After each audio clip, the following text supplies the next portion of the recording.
Welcome back. This is still the 35th annual Winter Lecture Series, The Korean Peninsula, Past, Present, and Future. I'm still Dick Dienstbier. We are sponsored, as we have been, by the Social Action Committee of the Unitarian Church, and we partner with OLLI, Osher Lifelong Learning. And by the way, the OLLI catalog is out for the coming semester. So if you haven't yet registered and you're an OLLI member, or you don't know what I'm talking about, get online and Google OLLI at UNL or OLLI in Lincoln, either one, and you'll come to the list of courses that are available. This program is funded in part by Humanities Nebraska and the Nebraska Cultural Endowment.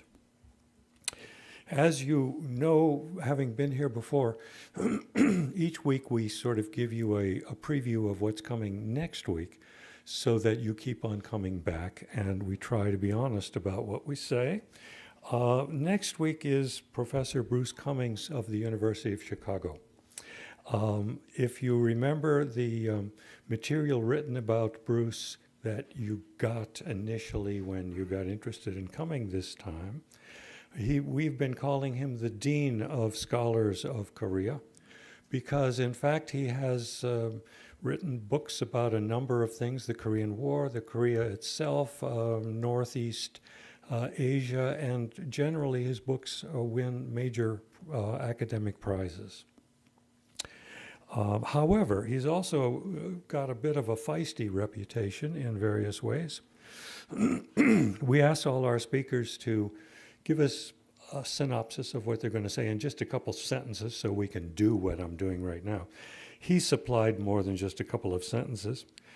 But because he has this interesting reputation, I thought with your indulgence, I would read a few of his descriptions, his own descriptions in his own words of what he's going to do next week. I will examine myths, flawed assumptions, and erroneous conceptions about what makes North Korea tick. American leaders assumed from the beginning that North Korea was a Russian implant, knowing nothing about its indigenous origins and its closeness to China and its leaders. When the USSR collapsed, a bipartisan consensus emerged that North Korea would also collapse soon. This became a matter of erroneous settled policy in the Clinton years. President Clinton also failed to understand that the North's nuclear program is a matter of the never-ended Korean War, American nuclear threats, and the daily confrontation with American power. Basically, American leaders have never sought to know their Korean enemy. They have never put themselves in North Korea's shoes and tried to look at the world as Pyongyang sees it. Well, perhaps some of these misunderstandings are clarified now that Kim and Donald are best friends. But if not straightened out in the next week by communications from our federal government, Bruce Cummings will certainly set us straight next week. Anyway, you already know the rhythm. An hour lecture, 15-minute break. Come back here for Q&A. The money that you leave for refreshments, you know, supports the series, doesn't really buy the refreshments. Please silence your cell phone. Tonight's lecture will be by Professor Stephen Wills of Nebraska Wesleyan. He will be introduced by David Iaquinta, who's a member of our steering committee. David, yes?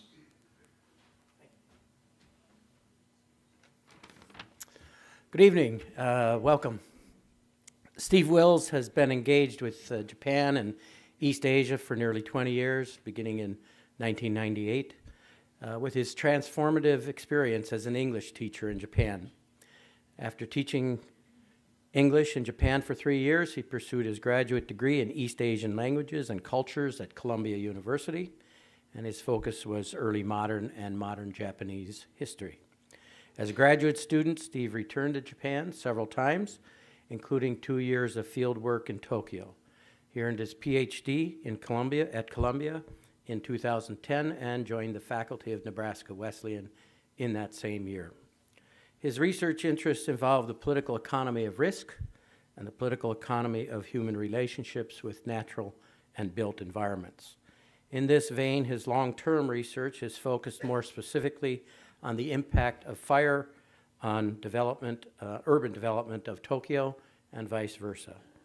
While he continues to work on his Tokyo Fire Project, his role as the only East Asia specialist in the Nebraska Wesleyan History Department requires him to branch out considerably in terms of the courses he teaches. This has given him many opportunities to discuss the historical complexities of international relations and the region with his students. If you're not familiar with smaller liberal arts environments for faculty, that's what we do. We get broad and we dig in as much as we can, and we share a lot with our students and grow in the process. His contribution tonight draws on years' worth of experience teaching about the legacy of Japanese imperialism and wartime atrocities, the complex influence of U.S. involvement in the region, and the fraught politics of collective memory. So I think he'll strike some chords from what we've heard so far in the series. I'm really excited to have Steve with us tonight. Please join me in welcoming my esteemed colleague, Professor Stephen Wills, as our penultimate 35th Winter Lecture Series speaker for the 2019 season.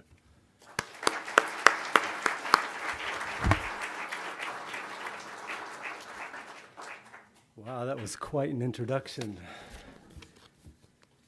And I'm sort of shivering thinking that Bruce Cummings will be here just next week laying it down for you all. So I'm going to try not to diminish the power of this pulpit for his sake. Yeah, I'm really excited to be here tonight.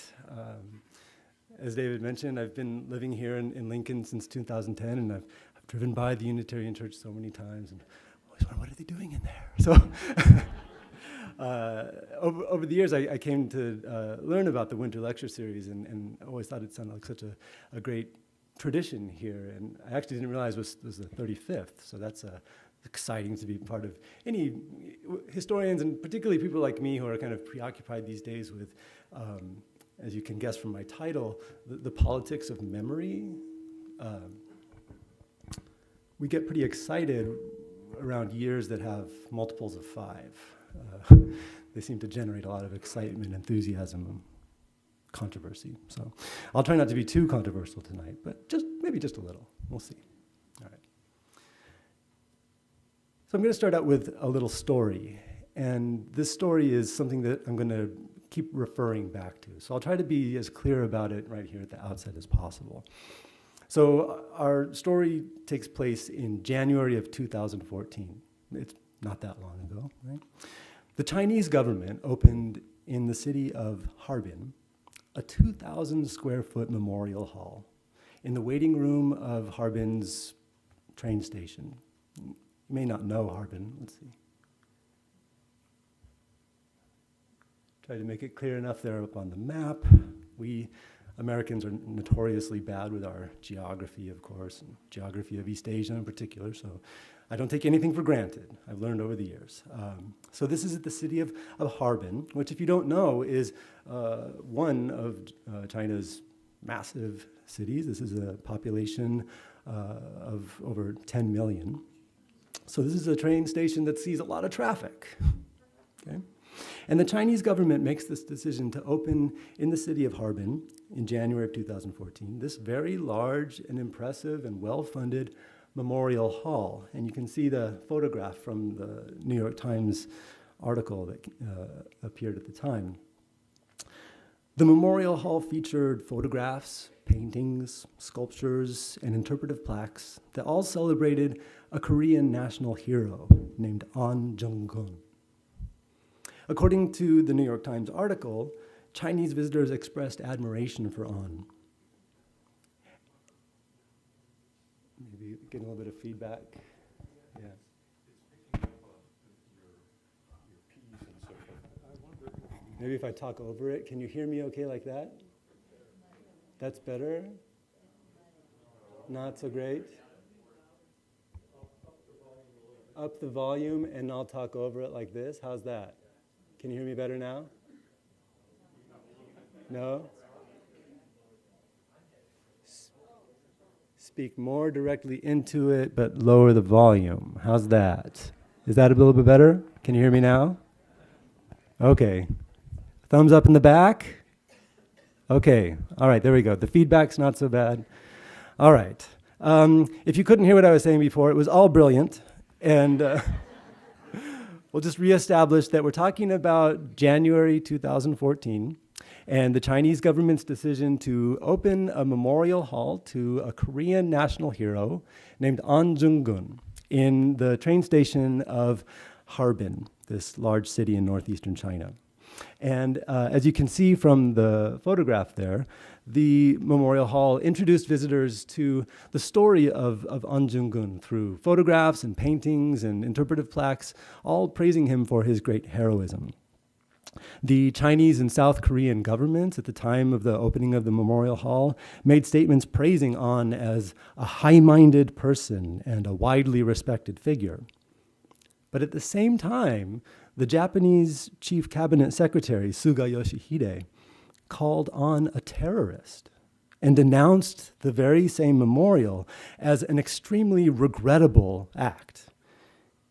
Suga said it was not, quote, conducive to building peace and stability or cooperative relations in East Asia. So this was a story that happened at the beginning of 2014, just before I was about to start teaching a class on East Asian history. And it really stood out to me at the time as a strange series of events that really touched on a lot of issues that I wanted to highlight in that class. And when I was invited to take part in the winter lecture series, this was last year, I was thinking, of course, the story coming out of North Korea and East Asia generally over the last 6 or 7 months, as I've been thinking about it, has been constantly changing. So I was always thinking, oh, maybe I'll talk about this or I'll talk about that. But this story just kept coming to my mind. And so if you'll indulge me, I'm going to try to use this story as a way to provide some perspective on what I'm going to be calling tonight the memory politics of East Asia in the 21st century.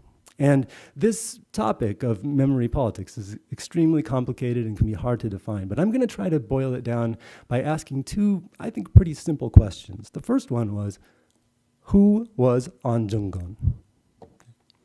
And the second question, and this one's a little bit more complicated, is why did the Chinese government take the rare, and we have to admit, provocative step of building a memorial to a Korean nationalist on Chinese soil? What was going on there?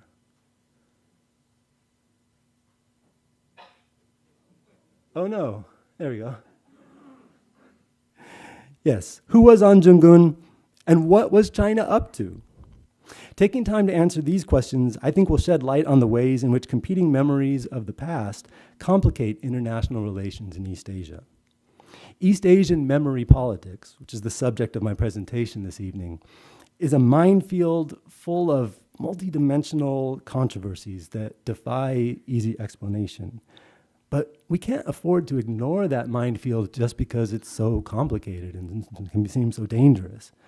As demonstrated by the North Korean regime's escalation of its nuclear weapons program and the Trump administration's lack of success in negotiating with the Kim regime, stability or instability in East Asia touches directly on the interests of us here in the United States. And today, more than ever, I think that Americans, everyone from our president to school children here in Nebraska, need to know about the historical context behind the news coming out of East Asia. And that's what I hope this presentation will provide for you tonight. So let's get to the first question. Who was An Jung-gun? He says, and then opens the slide going back to the Opium War. I always joke, historians were notorious for this. You ask us a question and we say, well, to answer that, we need to start back about 100 years in the past. But in this case, I think it's true. So if you'll bear with me, I'm going to try to explain a little bit of the 19th century history of East Asia and Japan and its relationship with Korea in particular. Okay. So for most of the 1800s, Europeans and Americans had been pressuring China, Japan, and Korea to open trade and diplomatic relations against their will.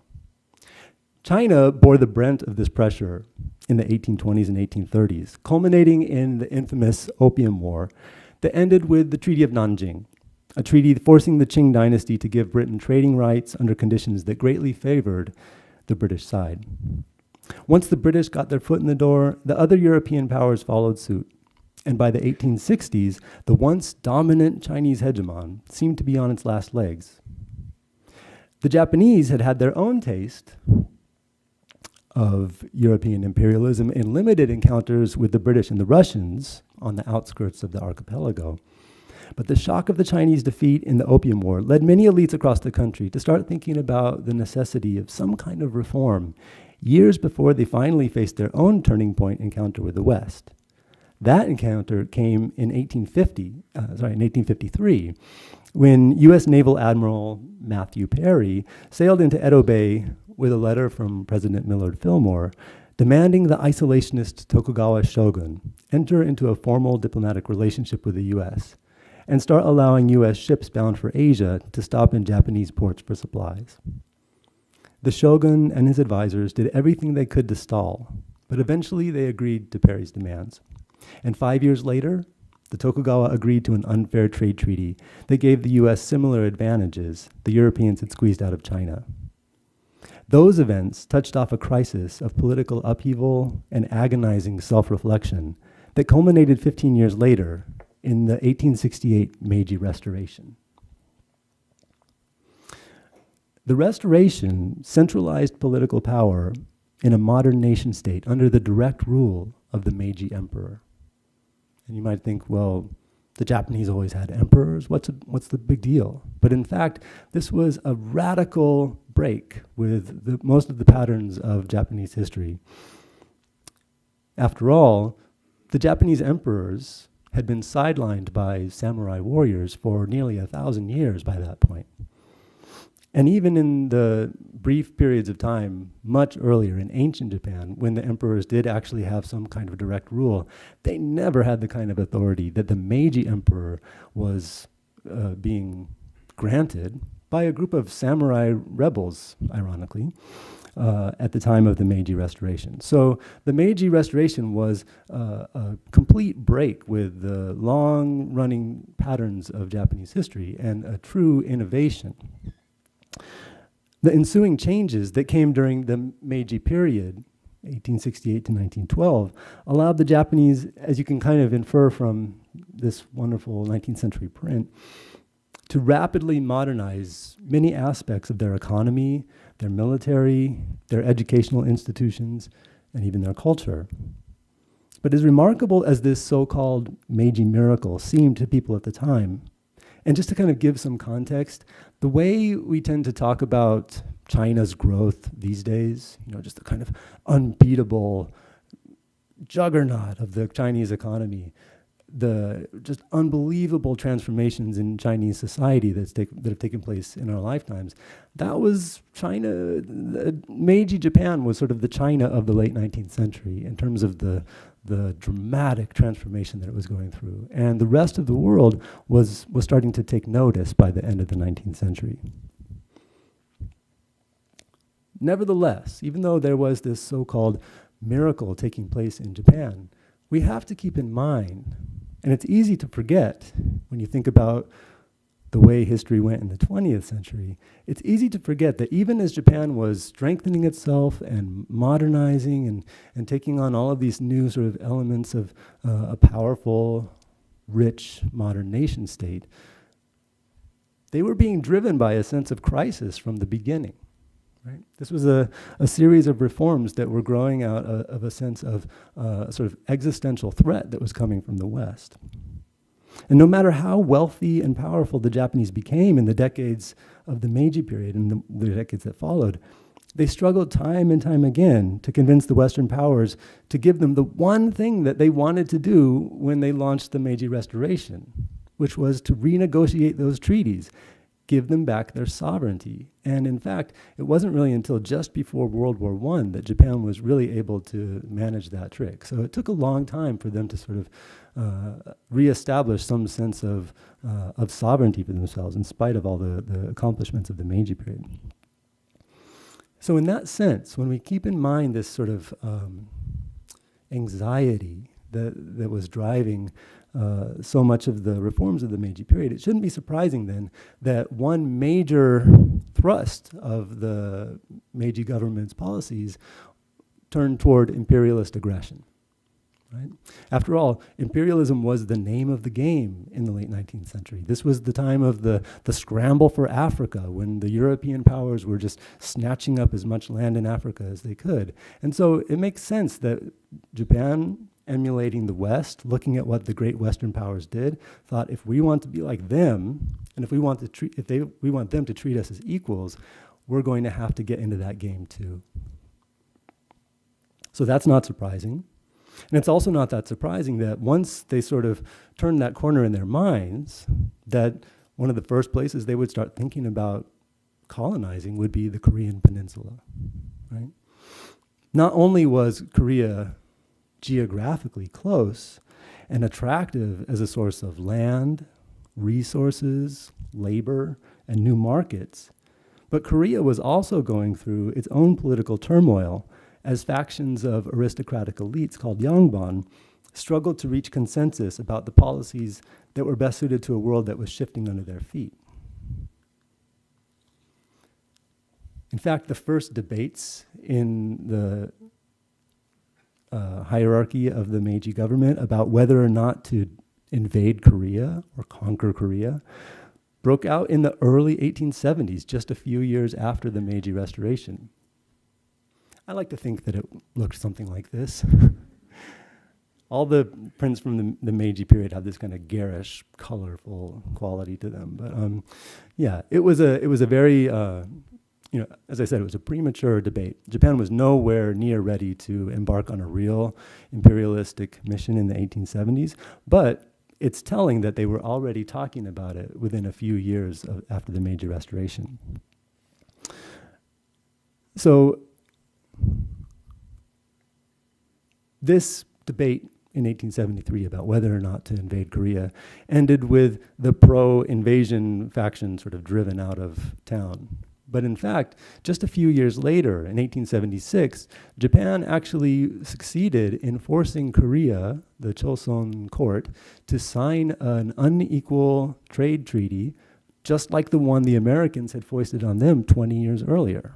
So already they were sort of learning the ways of Western imperialists and using them to gain advantage over their neighbors. That treaty opened the floodgates to an influx of Japanese businesses. And by the 1890s, there was a significant Japanese presence on the Korean peninsula that was causing anxiety for the Koreans and the Chinese alike. Everyone from elite Korean merchants to lowly fishermen suffered economic disruption as the Japanese infiltrated their markets.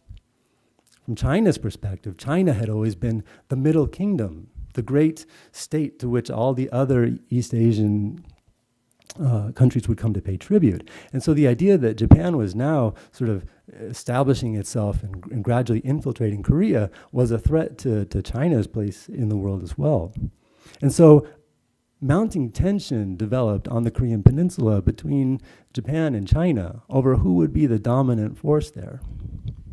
In the 1880s, the Japanese governments decided to kind of step back from the brink to avoid a conflict, but it didn't work. And by 1894, war broke out between China and Japan over who would control the Korean peninsula. And as you can infer from, I always make this point when I show this image in my classes, this is Japanese propaganda, so we have to keep that in mind. But the Japanese troops are here in the shadows, and here are the Chinese troops, and you can see they're sort of easily being dispelled by the superiority of the modern Japanese army. And I always point out how the Japanese are skillfully using modern technology, or at least late 19th century era modern technology, to gain advantages over Chinese soldiers who are portrayed in a sort of feminized way with, uniforms that are not as tightly fitting and masculine as those of the Japanese troops. So there is a lot of sort of propaganda and weird gender politics in this image. Nevertheless, it's accurately reflecting the fact that the Japanese did have a huge advantage over China, and they did easily defeat them in the Sino-Japanese War. The result of Japan's victory in the war in 1895 was to gain its first overseas colony, not Korea. You thought I was building up to that, right? In fact, Japan's first overseas colony that it gained after the victory over China in 1895 was Taiwan. Okay? And so the Japanese began sort of experimenting with their colonial rule in Taiwan and using it as a model for what they would eventually do in Korea a little bit later. Japan, so as I said, Japan has now gained its colony in Taiwan, but it hasn't given up on Korea. Well, then why didn't Japan colonize Korea after the 1895 Sino-Japanese War? What was with the delay? Well, the fact was, on one hand, Japan was still not in a strong enough position to take the Korean peninsula.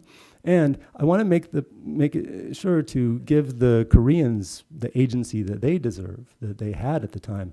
The Choson king at the time, King Kojong, was very effective at sort of playing Japan and China and Russia off against one another so that the Japanese couldn't just come in and arbitrarily take the Korean peninsula yet at that point.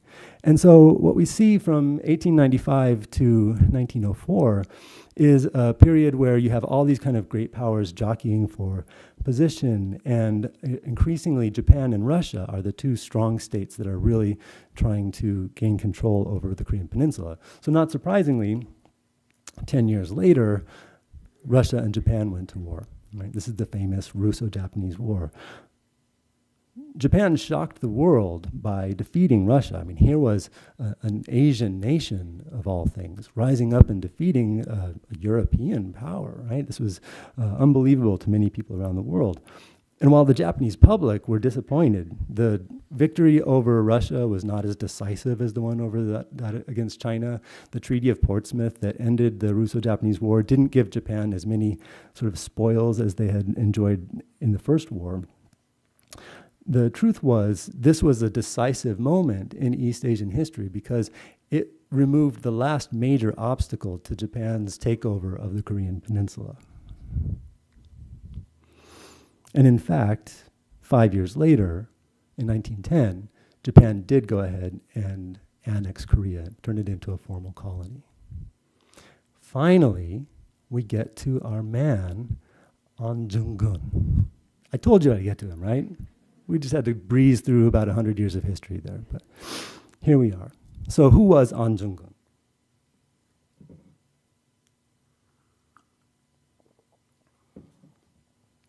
Remember, this is the guy who is being celebrated in this memorial hall in the train station in 2014 in China, right? So who is this guy, and why is China celebrating him in their train station in Harbin?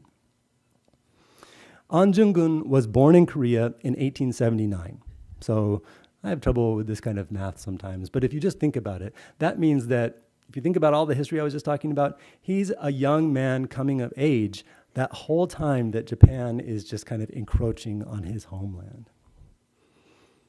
He gets a job working in the coal industry as a young man, and eventually he ends up converting to Christianity. And through the Catholic Church in Korea, he's able to gain an education that allows him to establish schools for expatriates in Russia. So he has this kind of interesting early 20th century life where he's kind of now become an expat, and he's kind of mixing in with different groups. And he's got like many young, passionate people in East Asia around the turn of the century, he's a nationalist, he's a patriot, he loves his country.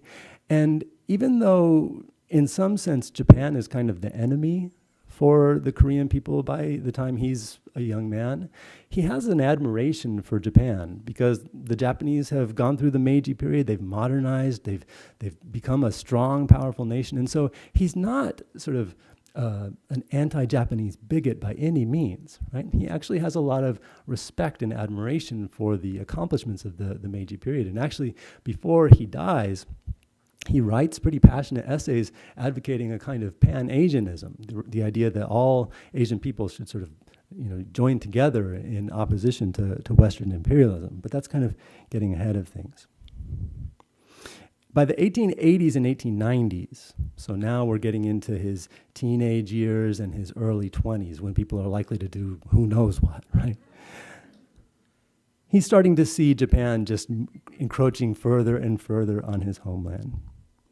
And at the point when he comes into our story, when he's becoming radicalized, he famously chopped off part of the ring finger of his left hand and used his own blood to inscribe the words Korean independence on a flag before being elected the leader of a group of like-minded advocates who called themselves, poetically, the Cut Finger Association. And you can kind of see, I think in the few existing photographs of On, he's very sort of conspicuous about making sure, did you notice this finger missing?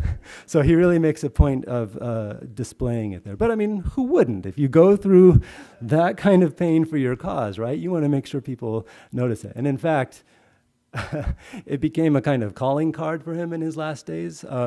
There are a number of these kinds of images. I'm sure probably more than are historically accurate.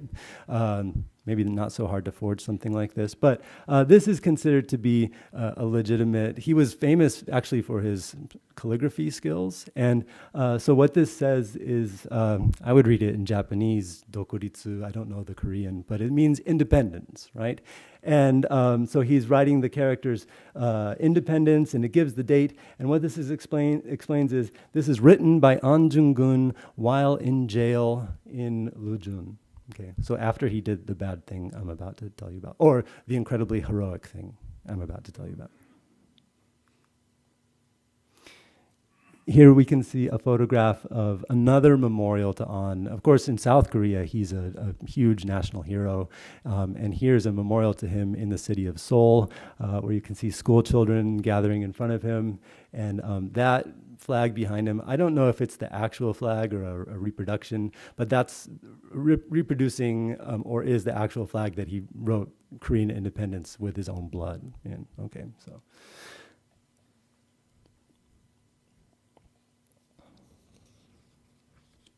The turning point in An Jung-gun's life, when he turned against Japan and became radicalized, came in 1905. So it's after the end of the Russo-Japanese War. The Japanese government forced King Kojong to sign an agreement that turned Korea into a Japanese protectorate. And, you know, we don't really have this kind of language these days. Protectorate is sort of it's a dependent state where the superior state has basically taken over most of the operations of your formal institutions, but nominally you're still independent.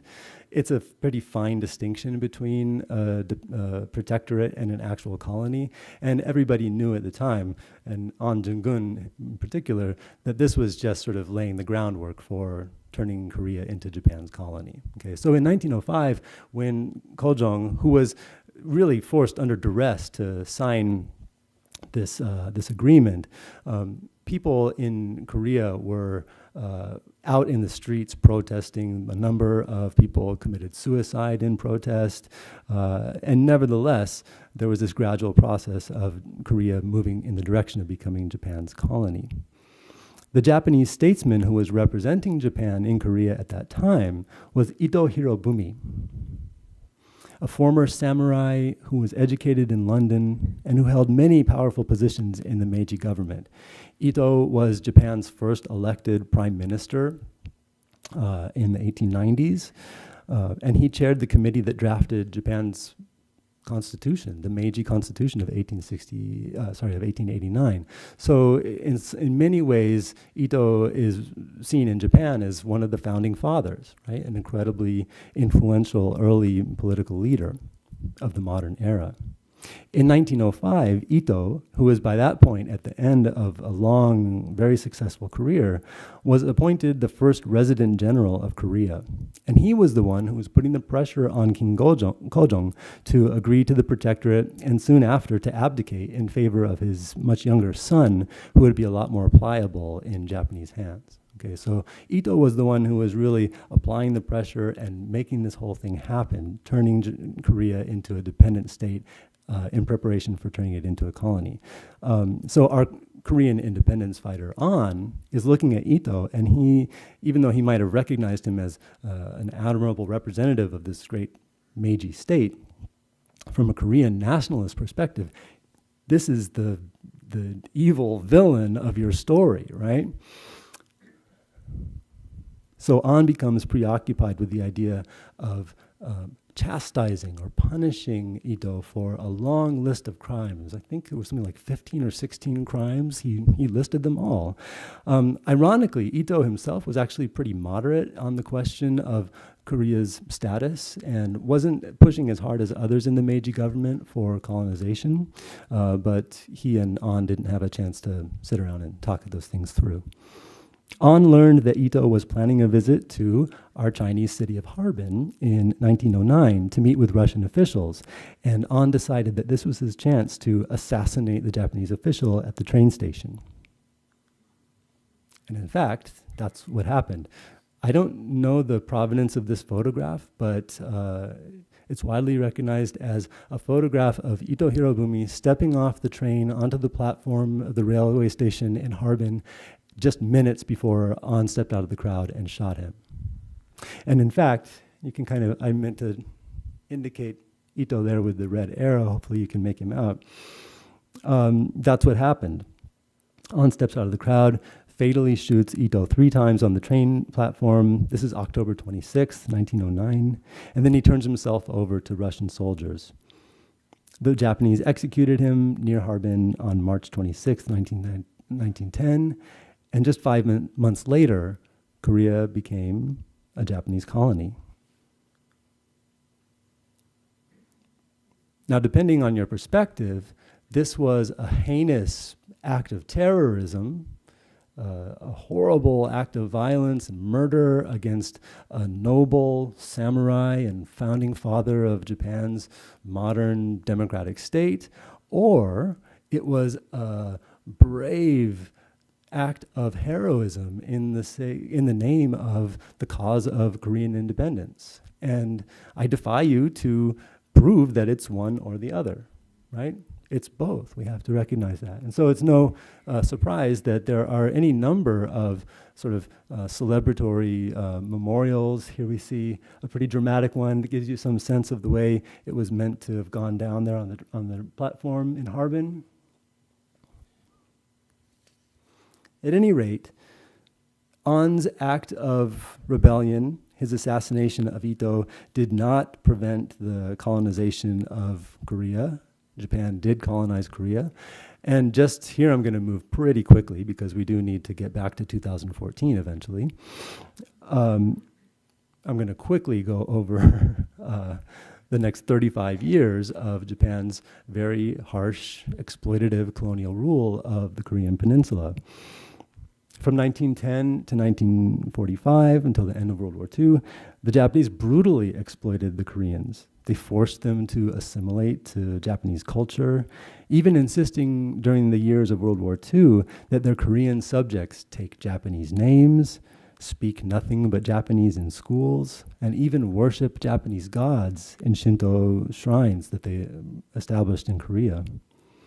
Koreans were pressed into hard labor in Japanese factories and mines across the Japanese Empire, and hundreds of thousands of them died under the harsh conditions they experienced.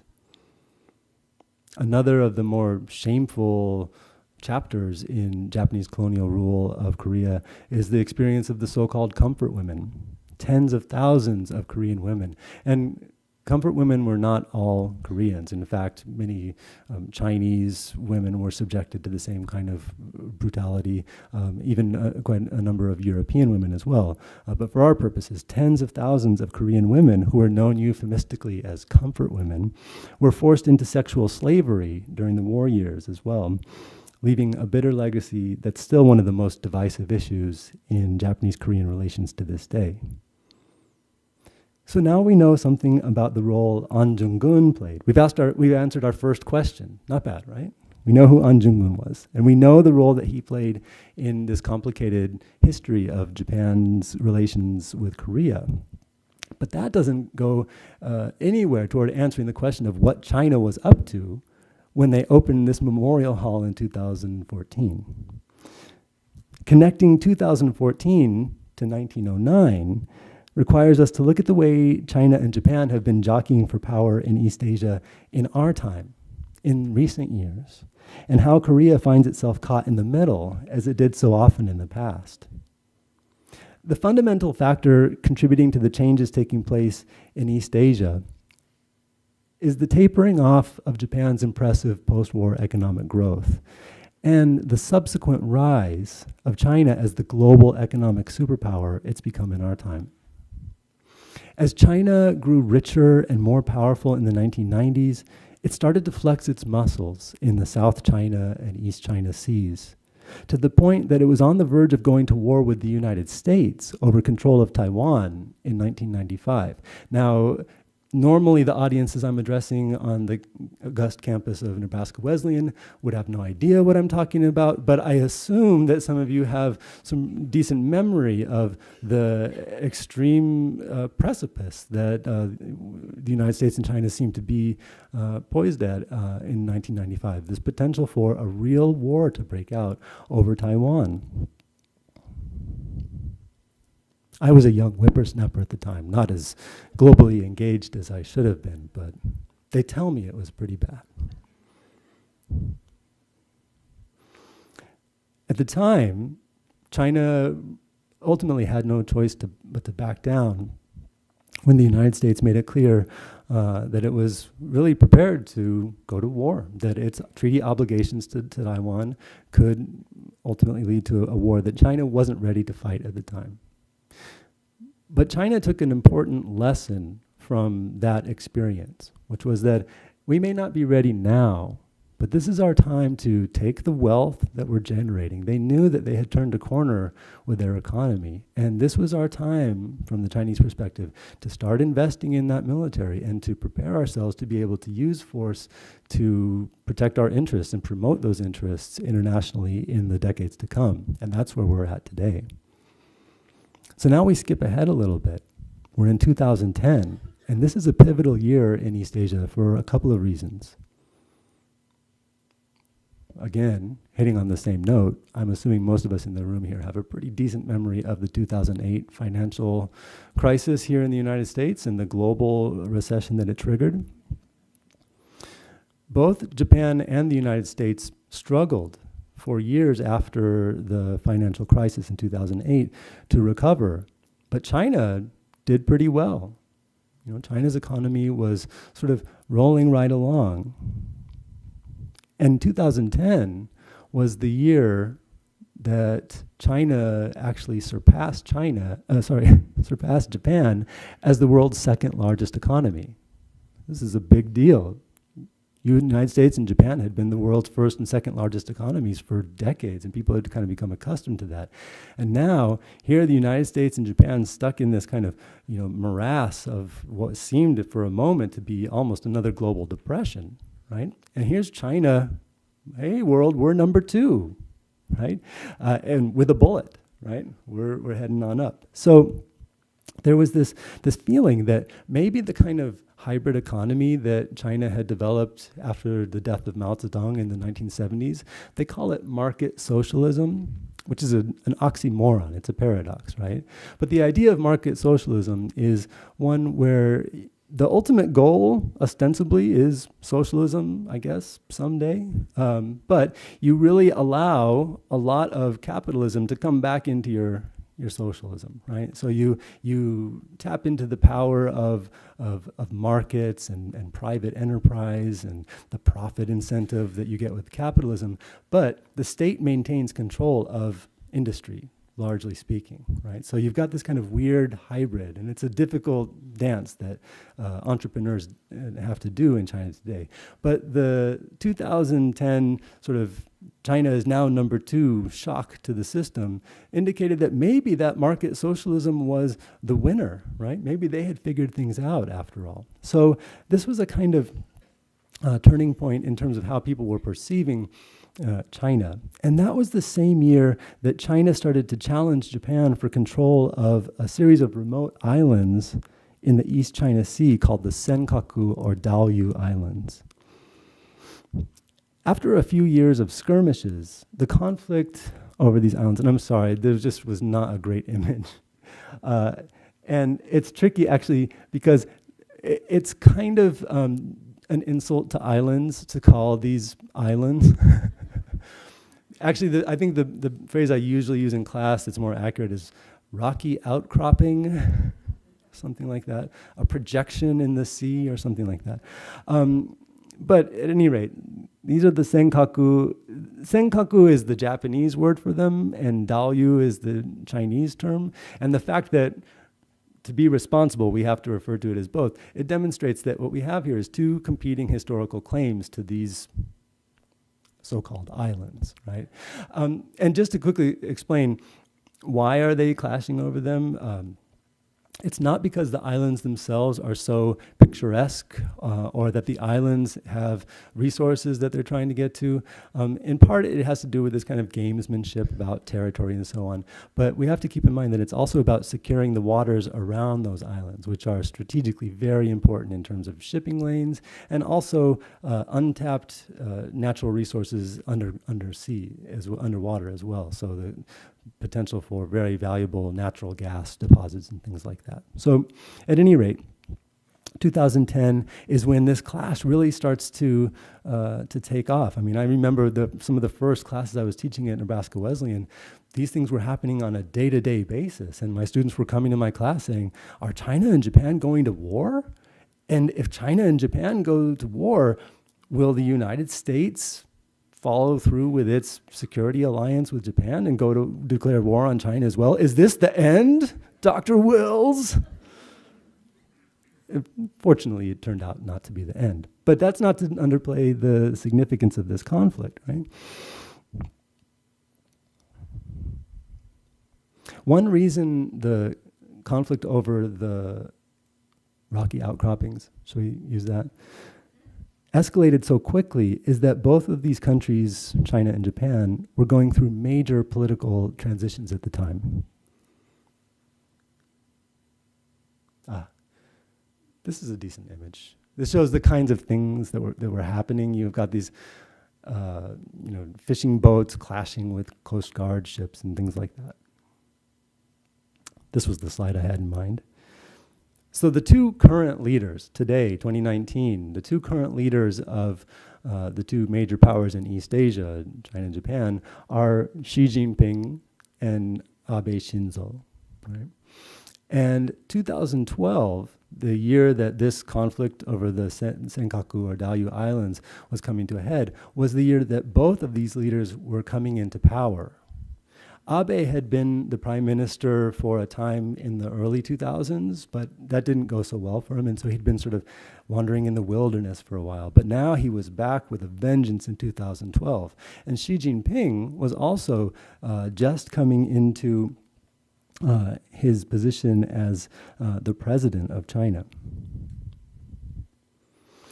So this conflict in 2012 is a reflection of the kind of jockeying for power between these two very dynamic and aggressive leaders.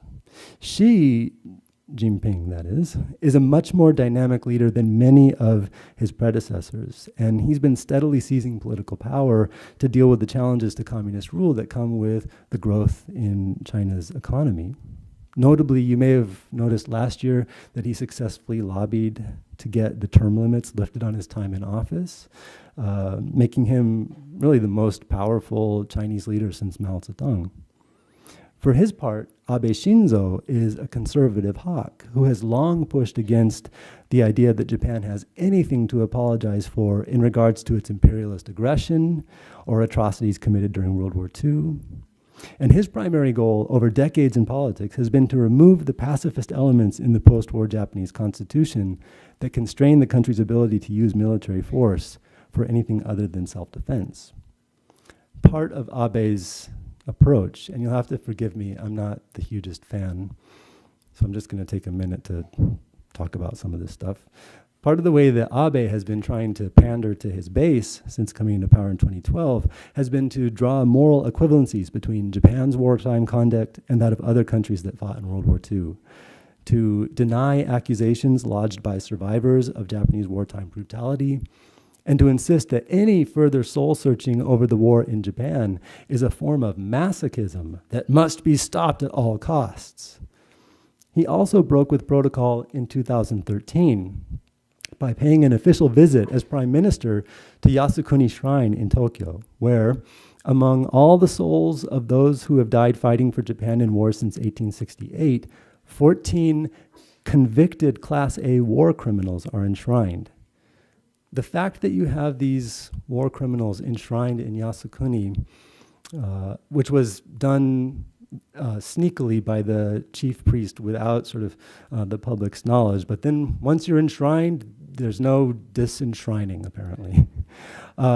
It means that whenever a Japanese leader of any prominence makes an official visit to the shrine, it's going to enrage people across East Asia because it's just sort of digging your thumb in their eye, right?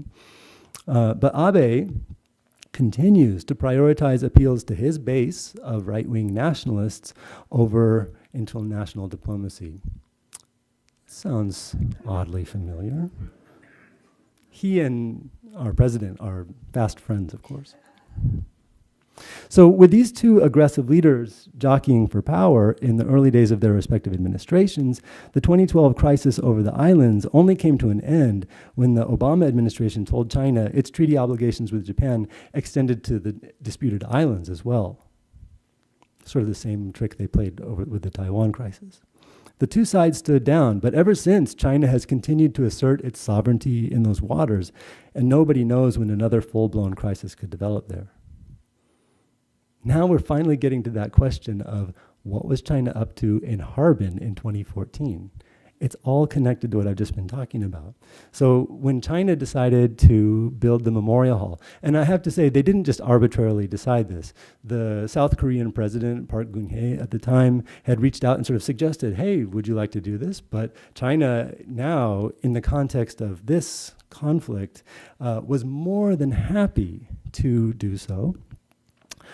Because it was a great way to antagonize Japan in the wake of this East China Sea crisis. You're going to hold on to those islands? Well, look what we're going to open up in Harbin. And not only that, but it's a perfect way to drive a wedge between Japan and South Korea, right?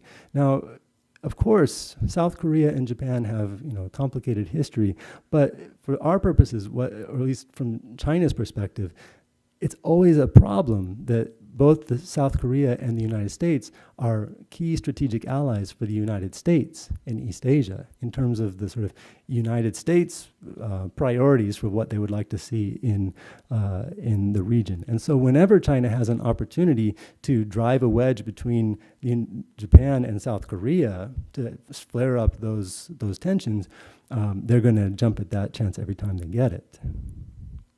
And this is a pattern, actually, that goes back to the 1980s.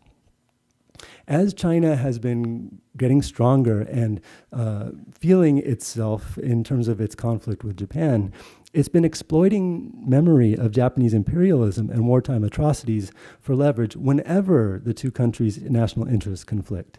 In 2005 and 2006, for example, when China was trying to block Japan's efforts to gain a permanent seat on the UN Security Council, the government actively encouraged protests across the country on the 60th anniversary of the end of World War II. By now, this is a tried and true strategy of the Chinese government, and Japanese political leaders like Abe and the former governor of Tokyo, Ishihara Shintaro, have a tendency to make offensive comments that offer grist for the mill at every turn. They're such dolts.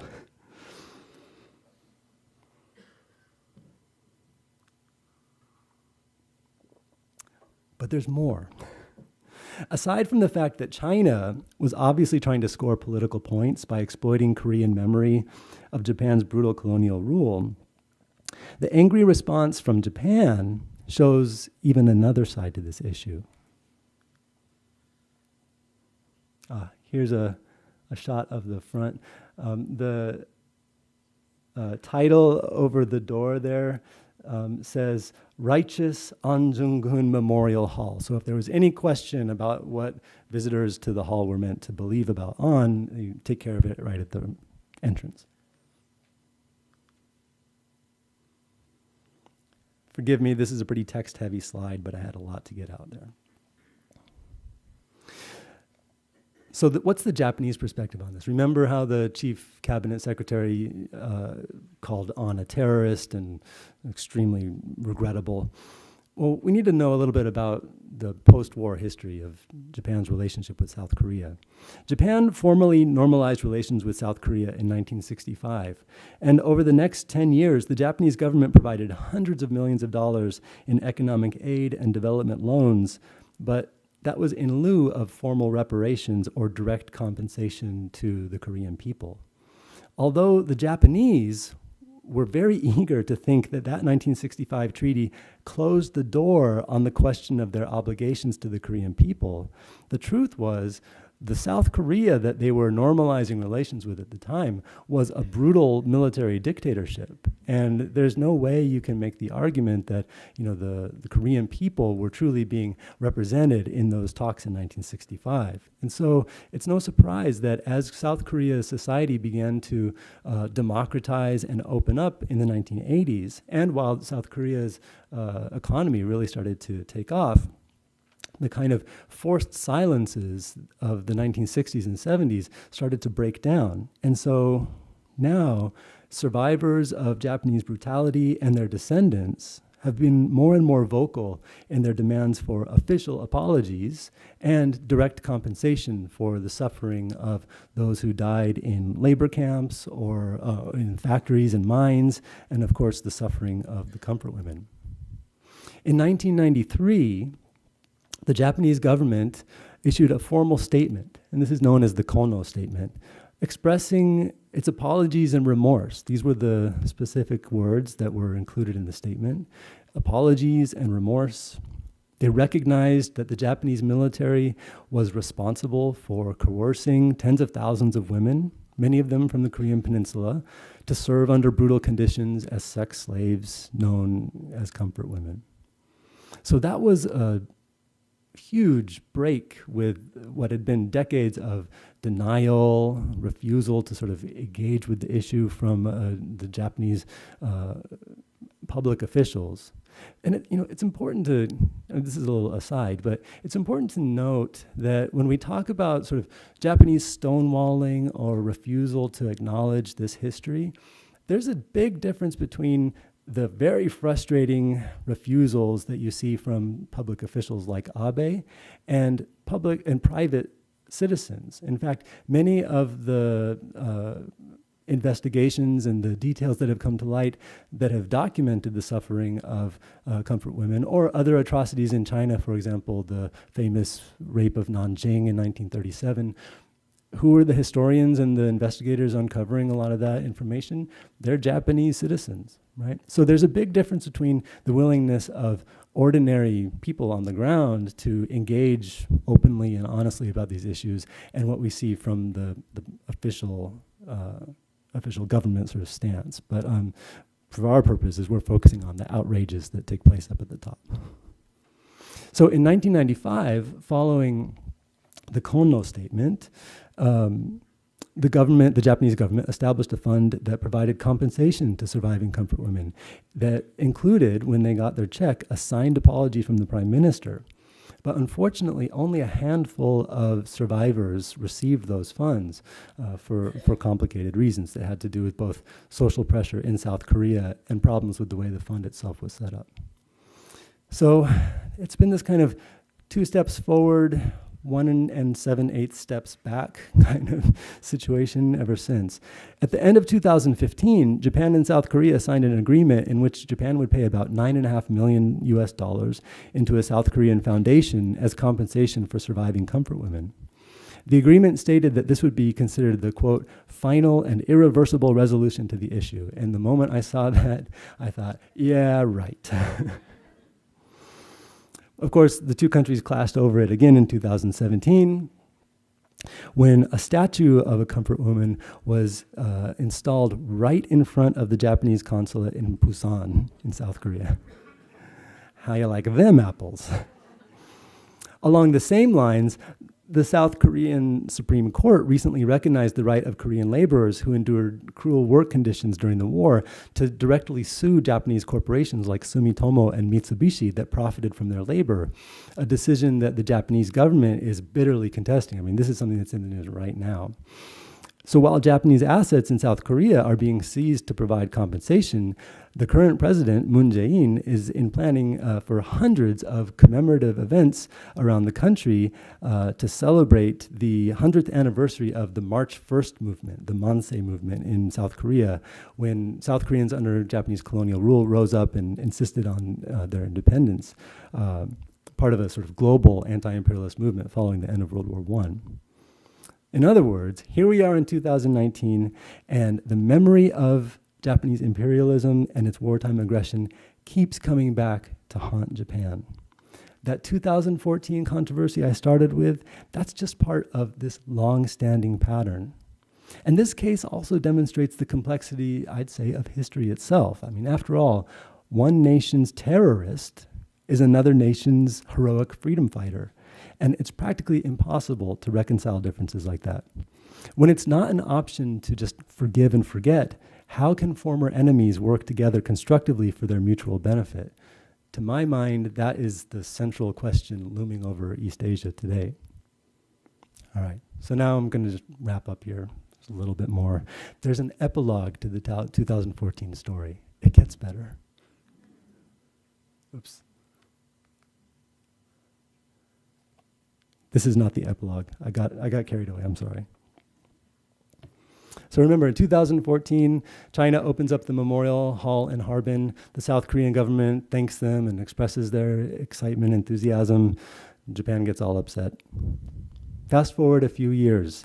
In 2017, the Chinese government got angry at the South Korean government because it allowed the United States to install, I don't know if any of you remember this, but there was this missile defense system called THAAD, T-H-A-A-D, Terminal High Altitude something. South Korean government agreed to allow the United States to install that defense system. The Chinese government got angry with them, and so they took their memorial hall and they removed it from the railway station. They kept it around. They demoted it, is the way I like to think of it. They moved it from the railway station where all visitors to the city are going to see it, and they took it to a Korean art museum somewhere else in Harbin. So I guess if you're really committed, you can kind of learn a little bit about On, but this kind of tit-for-tat thing is just typical, right? So this demonstrates the sort of instability, the unpredictability in East Asia's memory politics. You have conflicting memories of the long pre-modern history when China was the unquestioned superpower, when Korea was the model vassal state, and Japan was the sort of black sheep of East Asia. You have conflicting memories of the era of Western imperialism and what each of the three countries did to kind of navigate those tricky waters. You have conflicting memories of Japan's imperialistic era and the harms it caused. And of course, conflicting memories over the whole long post-war period. And any one of those kind of grab bags of horrors can provide ammunition that can be weaponized to great effect whenever the national interests of these states clash. And of course, the United States is not without blame in this whole situation either. With active encouragement from the United States right from the end of World War II, questions surrounding war memory between China and Japan, between Japan and Korea, between all of the parties were conveniently sort of set aside for the sake of political stability and economic development. The primary reason we see flare-ups like the one over On's memory today is that the explosive growth of China's economy and military might and Japan's gradual decline since the 1990s has shifted the post-war balance of power. But, and I would feel irresponsible being part of this lecture series if I didn't bring North Korea into it too. There's North Korea and the current missile crisis, the sort of crisis over Korea's nuclear weapons program, is part of this memory politics too. And so that's what I'm just going to briefly touch on here at the end. So the Kim regime if you know your history of North Korea, established its legitimacy by fighting. Kim Il-sung was a freedom fighter fighting against the Japanese in northeastern China in the years of World War II. And so, of course, from the beginning of the northern regime, anti-Japanese sentiment has been a key part of their official rhetoric. In the late 1970s and 1980s, the North actually abducted an unknown number of Japanese citizens. Japan says it was 17, the North says 13, but there could have been hundreds. And the idea behind this abduction apparently was to make the abductees teach North Korean agents how to speak Japanese and teach them about Japanese culture so that they could kind of infiltrate Japanese society, or maybe just to take their identities,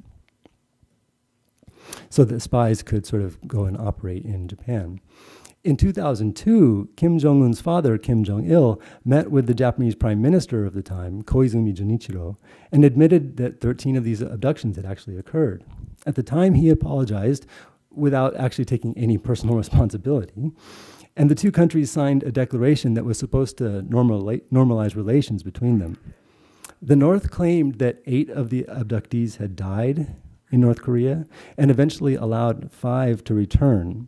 And from their perspective, they thought the issue was resolved. But of course, as every situation involving North Korea seems to, many questions surround the claims that there were no more Japanese abductees. And there are many parents, I mean, these grieving parents to this day, they're always in the news. So many of them refuse to give up on their belief that their loved ones are still alive in North Korea, or at least that there's more information about what might have happened to them. At the time of the six-party talks in 2006, when the major powers of East Asia and the United States were working hard, Christopher Hill spoke, I'm sure, quite a bit about that the other day, resolving the abduction issue was one of Japan's top priorities, but the North refused to meet Japan's demands at the time. In the years since those six-party talks broke down, Japan has made the abductions issue a central part of its North Korea policy, refusing to normalize relations or provide development aid until the issue has been resolved to their satisfaction. And without significant sustained aid and support from Japan, North Korea is never going to give up its nuclear weapons program, right? Not to say that if Japan just today decided we're going to give you all the money and aid you need, that North Korea would necessarily give up its program, but there's a kind of fundamental contradiction there. So once again, memory politics are at the center of a seemingly unresolvable impasse in North Korea, in East Asia. So what does this mean for us? Finally, right? If the students in my classes are any indication, Americans these days feel increasingly anxious about troubling news coming out of East Asia, whether it's a report about the North reassembling weapons testing facilities that it claimed to have decommissioned, snuck that one by the Trump administration, a story about the South Korean Navy reportedly using its radar to lock onto a Japanese aircraft on a surveying mission last month, or the latest story of the Chinese building man-made islands in the East China and South China Seas. None of the issues contributing to tensions in the region can be resolved quickly. I mean, none of these issues has a quick solution, or cleanly. People are not going to be satisfied perfectly with any solution that develops, but that doesn't mean that they're irresolvable. Stabilizing conditions in East Asia, developing constructive partnerships with our allies in the region, and de-escalating conflicts that threaten national interests is going to require, on our part, as much as anybody else's, steady engagement, right? Regular, transparent communication. And our representatives in those talks, they need to understand the complexities of these issues. They have to understand the memory politics of East Asia to see when issues are being politicized, the way the memory of An Jung-geun was being politicized by the Chinese government in 2014. More importantly, they have to be sensitive to the legitimacy of decades-old grievances in order to encourage aggressors and the victims of their aggression to meet each other halfway, to make whatever amends still need to be made, and to commit to future cooperation. Now that's a really high bar for our political leaders and professional diplomats to clear, but it's the only way the United States will be able to live up to its own ideals as a defender of peace and freedom around the world. The more engaged and well-informed we are as citizens, the more credibility we have when we insist that our elected representatives and their appointees live up to those same standards. And I hope this presentation sheds some new light on the complicated politics of memory in East Asia, and it encourages you to continue following these issues closely in the news with a richer understanding of the historical context behind the headlines. Thank you.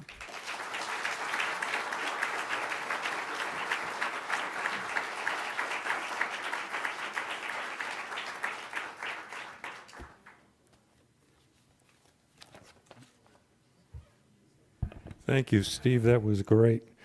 We have a 15-minute break. Snacks. On pain of death, don't bring cups back into the auditorium. And we'll see all of you who wish to return in about 15 minutes.